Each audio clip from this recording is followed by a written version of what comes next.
Nessa aula de hoje falamos ainda de propriedades coligativas e bulioscopia. Lembrando que as propriedades coligativas são função da quantidade total de partículas. Nós precisamos nos lembrar das ionizações e dissociações e nos lembrar que quanto maior a concentração, maior será o efeito da propriedade, tá ok?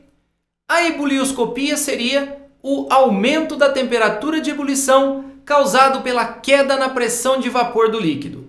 Como cai a pressão de vapor, vai demorar mais tempo para que ele atinja a pressão externa. Dessa forma eu aqueço mais e a temperatura de ebulição sobe.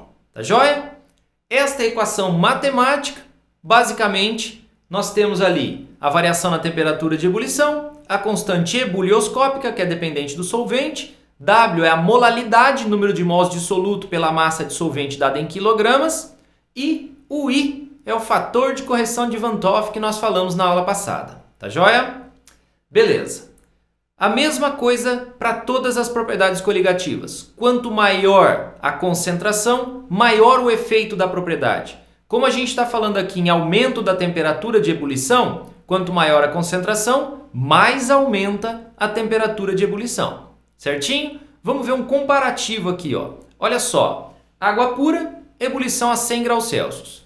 Solução de glicose ou de sacarose, meio mol por litro, 100,26. Já a solução de glicose, 1 mol por litro, dobro da concentração, já dá o dobro do efeito. Olha só, ela ao invés de subir 0,26, sobe 0,52. O mesmo que acontece para a solução de NaCl, aquela solução D lá no final, cuja concentração é meio mol por litro.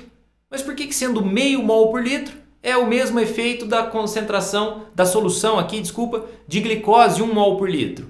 NaCl meio mol por litro, mesmo efeito de glicose 1 mol por litro? Sim. Lembre-se do quê? Da dissociação. NaCl vai se quebrar em Na+, e Cl-, dois íons. O I, o fator de correção de Van 't Hoff, vai ser 2. Então, meio vezes 2, 1 mol por litro. Legal? É isso aí. Eu tenho que levar em consideração a dissociação do NaCl. Na verdade, eu teria meio mol por litro de Na+, meio mol por litro de Cl-, 1 mol por litro de concentração total final, assim como na glicose, por isso o mesmo efeito. Tá joia? Podemos analisar graficamente isso aqui também. Note a primeira curva, a da água. Depois, das soluções A e B, que tem concentração de meio mol por litro.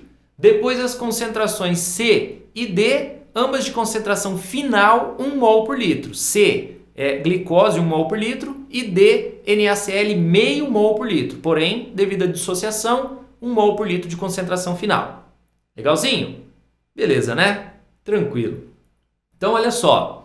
Aqui nós podemos notar a variação na temperatura de ebulição de 0,26 graus Celsius para as duas soluções primeiras ali, a A e a B. Para as soluções C e D, o aumento é de 0,52 graus Celsius. O dobro da concentração, o dobro do efeito da propriedade. Tá legal? Tranquilo? É possível ver nesse gráfico também as mudanças na pressão de vapor aqui, ó. Conforme eu vou preparando a solução mais concentrada, a pressão de vapor vai caindo mais ainda para uma mesma temperatura, como está marcado aí nos 25 graus Celsius. Tudo bem? Isso aí seria a tonoscopia, tá? Essa parte aqui. A ebulioscopia a gente vê relacionando com o ponto de ebulição. Note que vai subindo o ponto de ebulição conforme vai aumentando a concentração da solução. Tá legal? Isso explica um fato interessante. Você se lembra das curvas de aquecimento quando se fala de uma mistura, por exemplo, água e sal? A temperatura de ebulição vai subindo. Por quê? Porque com o passar do tempo, a água vai evaporando e a solução vai ficando cada vez mais concentrada.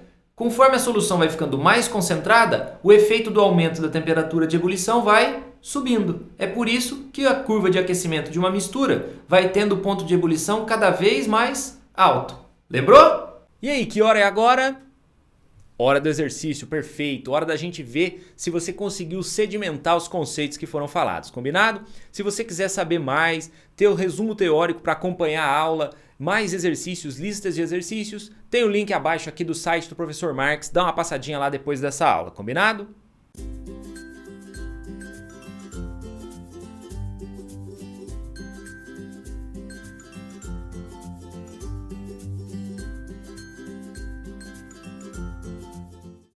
Legal, galera, de volta com você. Vamos à resolução deste exercício em que ele traz para nós várias soluções de glicose, NaCl, KCl e K2SO4, e ZnSO4. 5 soluções e ele quer saber em qual dos casos, todas de concentração 0,1 mol por litro, eu teria um maior aumento na temperatura de ebulição, uma maior temperatura de ebulição.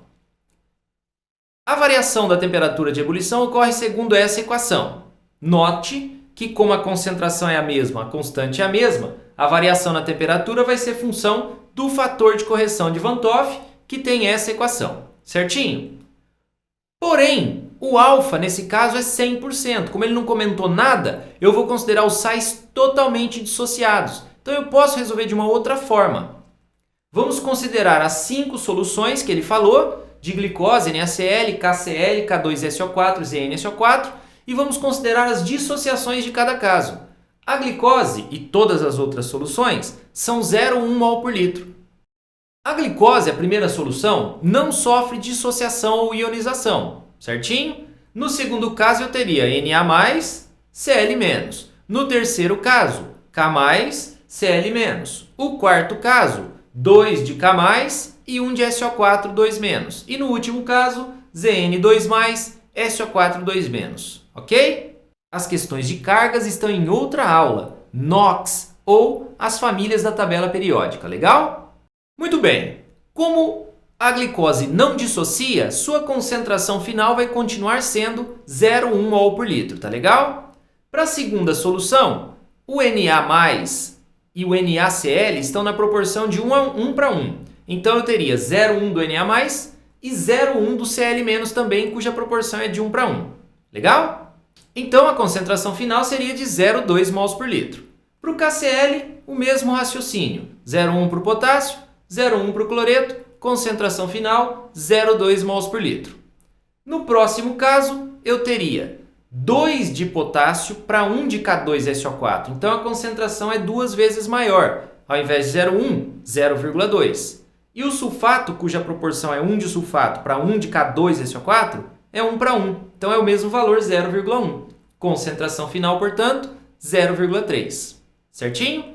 A última solução, 1 de zinco para 1 de sulfato de zinco. A mesma concentração, então 0,1. Para o sulfato, a mesma coisa, também vai ser 0,1. Concentração final, então, de 0,2 mols por litro. Nós estamos falando aqui em elevação da temperatura de ebulição.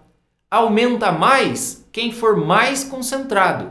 Dentre as soluções, a mais concentrada é a solução D, do K2SO4. Todas acima de 100 graus Celsius, que é a ebulição da água, certinho? Então a solução D é a que mais sobe. Depois, aquelas soluções de 0,2 mols por litro. E a que sobe menos seria de concentração 0,1 mol por litro, que é a solução A. Legal? Então, essa figura ajuda bastante. Aumento da temperatura de ebulição. Aumenta mais a mais concentrada. Então, a resposta é D de dado. Ok? E é isso aí. Finalizamos. Espero que você tenha entendido tudo. Qualquer problema, qualquer coisa, deixe nos comentários. Eu vou gostar muito de saber o que você achou da aula ou que dúvidas que você teve. Combinado? Goodbye, como eles dizem lá.